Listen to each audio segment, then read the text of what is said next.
అనకాపల్లి జిల్లా జనసేన కార్యాలయంలో ఉప ముఖ్యమంత్రి పవన్ కళ్యాణ్ స్థాపించిన జనసేన 13వ ఆవిర్భావ దినోత్సవం. ఈ కార్యక్రమంలో మాజీ మంత్రి జనసేన ఎమ్మెల్యే కొనతాల రామకృష్ణ పార్టీ జెండా ఆవిష్కరించి మాట్లాడుతూ రాష్ట్రం దశ దిశ నిర్ణయించిన కీలకమైన పార్టీగా రూపొందింది. దీని వెనుక పవన్ కళ్యాణ్ సూచనలు, సిద్ధాంతాలు, రాష్ట్రంలో కూటమి ఏర్పడి ఎన్డీఏతో పొత్తు కుదుర్చుకుని రాష్ట్రాన్ని శరవేగంగా ముందుకు నడిపిస్తున్న వంటి అతి కీలకమైన వ్యక్తి పవన్ కళ్యాణ్ అన్నారు. 2014 సంవత్సరం నుండి 2019 వరకు తెలుగుదేశం పార్టీ, బీజేపీ పార్టీకి మద్దతు ప్రకటించి ప్రభుత్వం రావడానికి ముఖ్య దోహదపడిన పవన్ కళ్యాణ్ అని కొనియాడారు. రాష్ట్రంలో చాలా మంది రైతులు ఆత్మహత్యలు చేసుకుంటే ఆ రైతు కుటుంబాలను ఆదుకునేందుకు పవన్ కళ్యాణ్ సొంత నిధులు 40 కోట్ల రూపాయలు వెచ్చించి ఆత్మహత్యలు చేసుకున్న రైతు కుటుంబాలను ఆదుకున్నారు. గిరిజన ప్రాంతాలు అభివృద్ధి చెందాలనే లక్ష్యంతో గిరిజన ప్రాంతాలకు కాలినడకన వెళ్లి 18 నెలల్లో 40 కోట్ల రూపాయల నిధులతో గిరిజన ప్రాంతాలలో సుమారు 750 గ్రామాలు లబ్ధి పొందే విధంగా రోడ్లు కనెక్టివిటీ వేసి నేడు పాడేరు వరకు ప్రాంతాలలో పవన్ కళ్యాణ్ పర్యటన చేపట్టారు.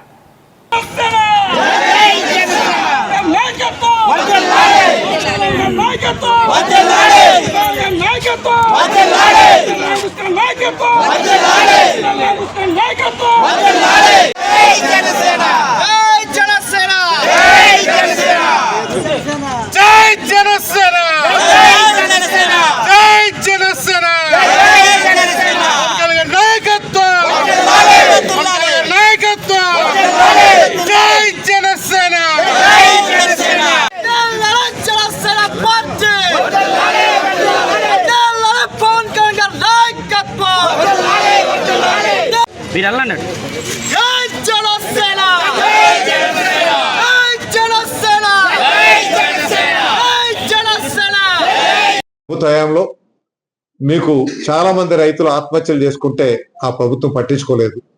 అటువంటిది పవన్ కళ్యాణ్ గారు తన సొంత డబ్బులు 40 కోట్ల రూపాయలు ఇచ్చి రైతులకి ఆదుకొని ఆత్మహత్యలు చేసుకున్న రైతు కుటుంబాలందరికీ వెళ్ళి వాళ్ళని ఆదుకునేటువంటి కార్యక్రమం చేశారు. ఇటువంటి కార్యక్రమాల్లో మరి తలమునకలై ఈ రాష్ట్రాన్ని ముందుకు తీసుకెళ్లాలి అనేటువంటి ఆలోచనతో ఈరోజైతే మనకి పార్టీ ఆవిర్భావ దినోత్సవం కూడా గిరిజన ప్రాంతాలు బాగుండాలి, గిరిజన ప్రాంతాలు అభివృద్ధి చెందాలి అనే లక్ష్యంతో ఈరోజు గిరిజన ప్రాంతాల్లో కాలినడకను కూడా కొన్ని బాటల్లో వెళ్ళి అక్కడ పరిస్థితులు గమనించి గిరిజన ప్రాంతాలకైతే ఈ 1.5 సంవత్సరాల్లో 2000 కోట్ల రూపాయలతో అక్కడ సుమారు 750 గ్రామాలు లబ్ధి పొందే విధంగా అక్కడ రోడ్లు వేసే విధంగా కనెక్టివిటీ అభివృద్ధి పరచాలనే విధంగా కార్యక్రమాలు రూపొందిస్తున్నారు. అందులో భాగంగా ఈరోజు పర్యటన కూడా వారు పాడేరు వరకు ఆ ప్రాంతంలో వెళ్తున్నారు. కాబట్టి వారి హయాంలో మరింతగా ప్రజల సహకారంతో ఈ పార్టీ మరిన్ని వార్షికోత్సవాలు చేసుకోవాలనేసి కోరుకుంటూ సెలవు తీసుకుంటాం.